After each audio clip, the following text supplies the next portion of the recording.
ओम। प्रातःकालीन वेला में परमपिता परमेश्वर का श्रद्धा और समर्पण के साथ स्मरण करेंगे। ओम।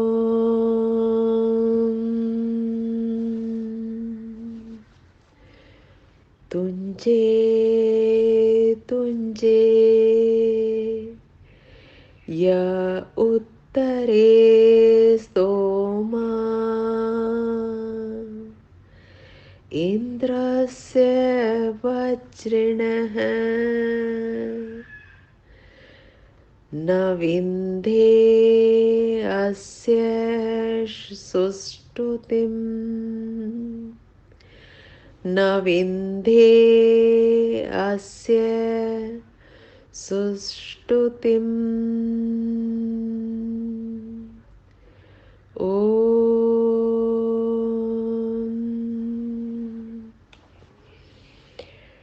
आइए वेद वाणियों से परमपिता परमेश्वर का स्तवन करें और तदनुसार कर्म करें। वेद परमपिता परमेश्वर की दिव्य वाणी है और वेद का पढ़ना प्रत्येक मनुष्य का अधिकार है।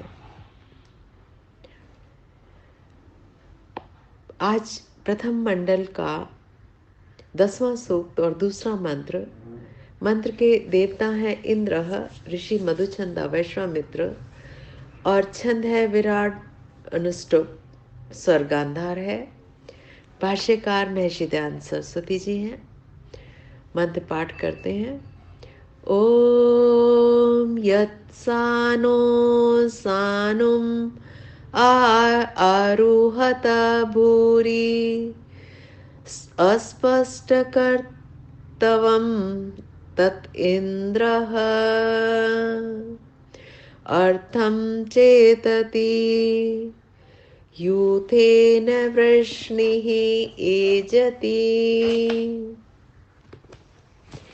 ओम।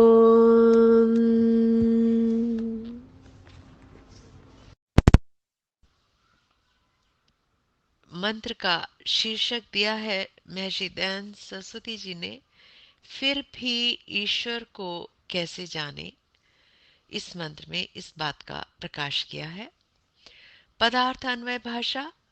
जैसे यूथेन वायुगण अथवा सुख के साधन हेतु पदार्थों के साथ वृष्णि ही वर्षा करने वाला सूर्य अपने किरण समूह से प्रकाश करके सानोहों पर्वत के एक शिखर से सानुम दूसरे शिखर को,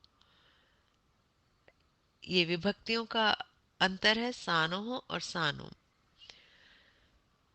दूसरे शिखर को भूरी बहुत बार आरूहत प्राप्त होता है। अस्पष्ट अर्थात स्पर्श करता, एजति क्रम से अपनी कक्षा में घूमता और घुमाता है।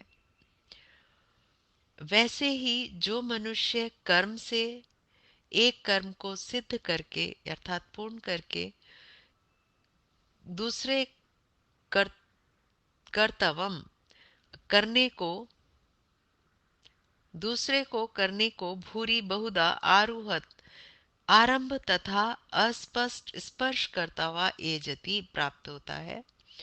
उस पुरुष के लिए इंद्र सर्वोच्च ईश्वर उन कर्मों के करने को सानोह अनुक्रम से अर्थम प्रयोजन के विभाग के साथ पूरी भूरी अच्छी प्रकार चेतति प्रकाश करता है। भावार्थ भाषा। इस मंत्र में इव शब्द की अनुवृत्ति से उपमा अलंकार समझना चाहिए। अनुवृत्ति अर्थात पुनः आवृत्ति। जैसे सूर्य अपने सम्मुख के पदार्थों को अर्थात अपने समक्ष जो सामने पदार्थ हैं, जैसे सूर्य अपने सम्मुख के पदार्थों को वायु के साथ बार बार क्रम से अच्छी प्रकार आक्रमण आकर्षण और प्रकाश करके सब पृथ्वी आदि लोगों को घुमाता है, वैसे ही जो मनुष्य विद्या से करने योग्य अनेक कर्मों को सिद्ध करने के लिए प्रवृत्त होता है, वही अनेक क्रियाओं से सब कार्यों के करने को समर्थ हो सकता है तथा ईश्वर की सृष्टि में अनेक सुखों को प्राप्त होता है और उसी मनुष्य को ईश्वर भी अपनी कृपा दृष्टि से देखता है, आलसी को नहीं। अर्थात ईश्वर चाहते हैं कि हम जीवात्माएं पूर्ण पुरुषार्थी हों। एक बार पंडित हरिशरण सिद्धांतालंकार जी का भी भाष्य देखते हैं।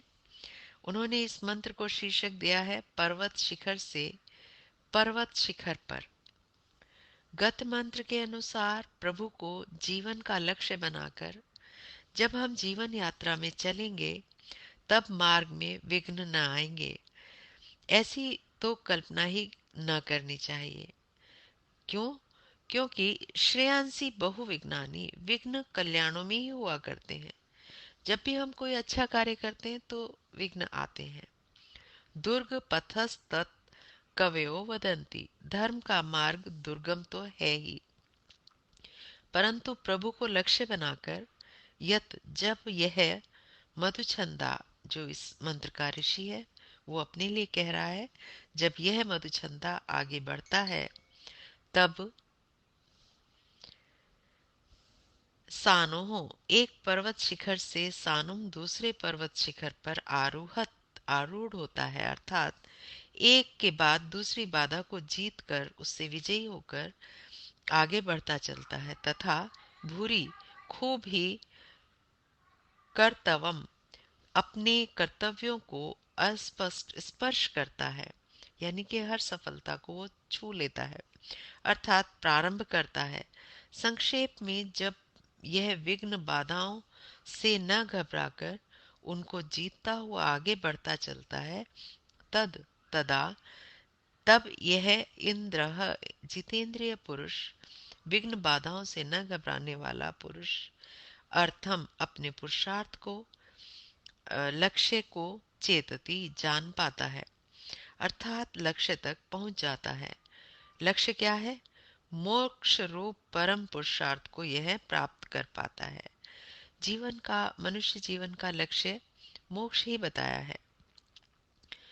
नियम यही तो है कि जो यदर्थम काम्यते घटते अपि च अवश्यम तद्वाप्नोति न च इच्छ्रांतो निर्वर्तते। जो जिस अर्थ की कामना करता है, अर्थात जिस पदार्थ की कामना करता है, जिसके लिए पुरुषार्थ भी करता है, न केवल कामना ही करता है, उसको प्राप्ति के लिए पुरुषार्थ भी करता है, उसे वह अवश्य पाता है।